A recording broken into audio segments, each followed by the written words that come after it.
Marion, que me dis-tu au sujet de la musique?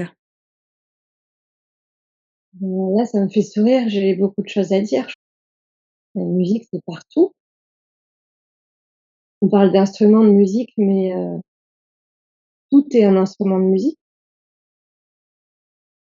Tous les éléments autour de nous, notre corps, les arbres, tout tout fait de la musique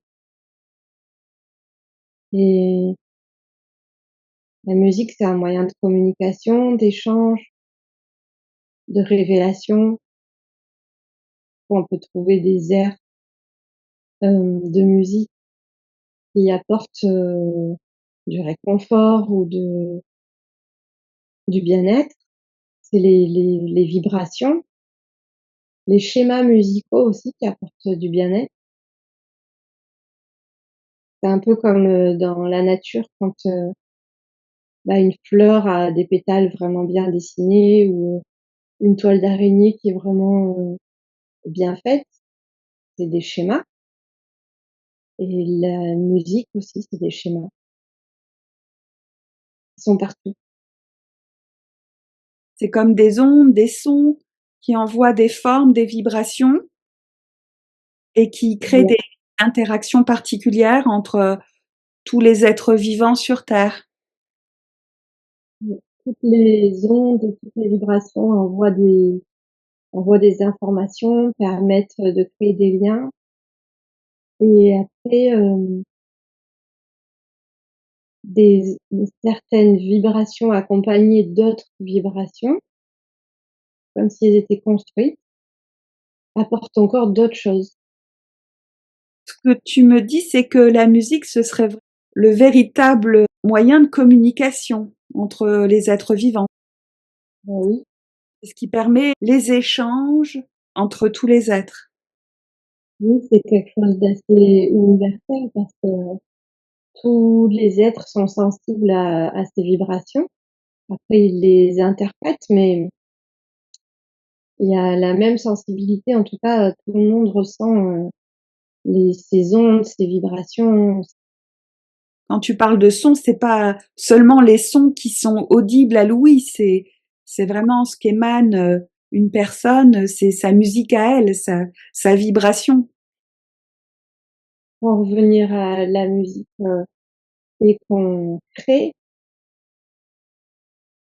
donc c'est comme des partitions de musique. J'imagine qu'il y a des musiques qui sont harmonieuses et d'autres qui sont dissonantes. Quels vont être les effets sur les êtres vivants, en particulier les humains? Les langues différentes entre chaque pays, ont été créées en fonction de la culture, mais ont un impact toujours qui résonne sur les habitants, parce que c'est la langue qu'ils emploient. C'est comme si c'était, la musique qu'ils écoutaient tous les jours ou qu'ils chantaient tous les jours. Parle vraiment du langage, de la langue qu'on utilise, qui a elle-même ses propres sonorités, sa propre musique. Et le fait Oui, d'utiliser un langage, c'est déjà une influence, une empreinte qu'a la personne en elle-même et une empreinte qui va avoir des répercussions dans sa propre vie. la personne qui va entendre une musique agréable, ça va pas la perturber. Que si c'est une musique dissonante, ça va la faire réagir. Enfin, ça va entraîner une réaction face à cette musique dissonante. Elle peut aimer la musique dissonante parce que juste ça entraîne, une modification, un changement. Dans son comportement, Ouais, dans son état d'esprit, oui. pas forcément mauvais. Une musique dissonante, elle peut, à un moment donné, apporter quelque chose à la personne pour la recadrer un peu. Si la si c'est la musique dissonante, toute la journée, là, ça va l'embrouiller. Oui, c'est comme un petit point réactif qui peut permettre à la personne de se réajuster pour reprendre un élan nouveau, vers autre chose, vers quelque chose qui lui corresponde davantage. Oui, Et peut-être lui permettre de sortir d'une routine dans laquelle la personne était engluée, une petite musique dissonante et ça crée une réaction chimique, qui la métamorphose, peut-être Oui, aussi. Chaque langue est comme une musique.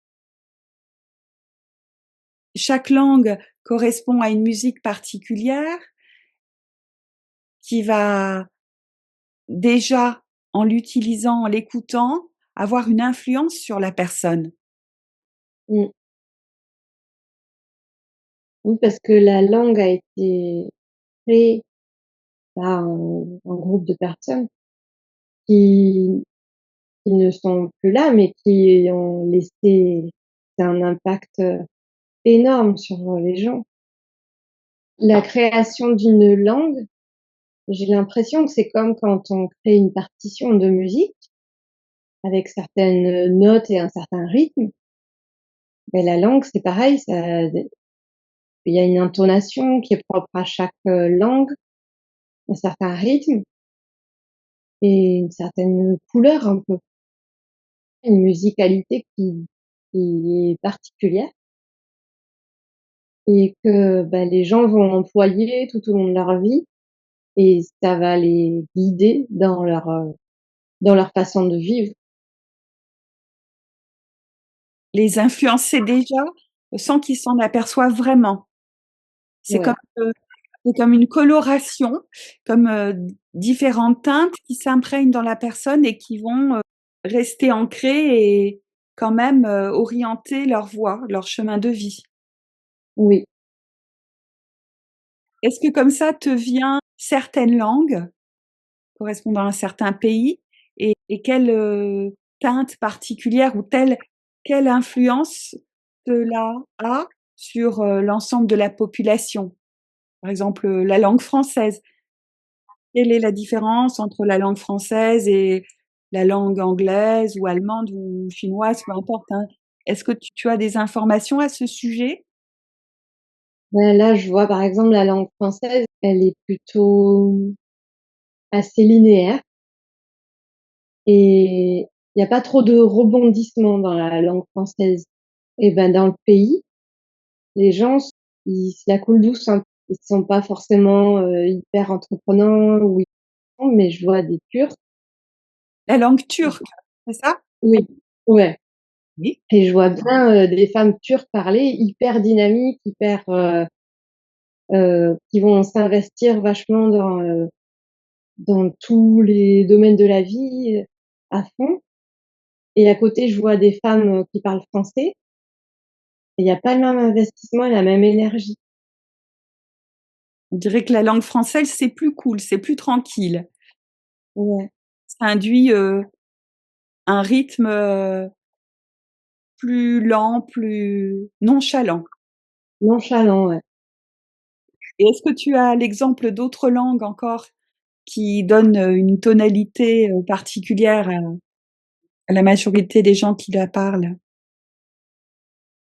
La langue anglaise, par exemple, qui est propagée dans le monde entier. La langue anglaise, c'est pour, ça fait poli. On fait attention, parce que c'est des sonorités pas faciles à faire, qui demandent un exercice particulier de la bouche et du coup, ça influence sur, le fait de faire attention à l'autre. On est poli avec l'autre. Par exemple, c'est vrai que les Italiens ont une façon de parler qui est beaucoup plus chantante que des Anglais et après ça influence sur le caractère entier de la personne. Donc vraiment, il y a une empreinte dont on n'a pas conscience, une empreinte qui Mmh, vient de la langue, qu'on parle, régulièrement, quotidiennement. ouais.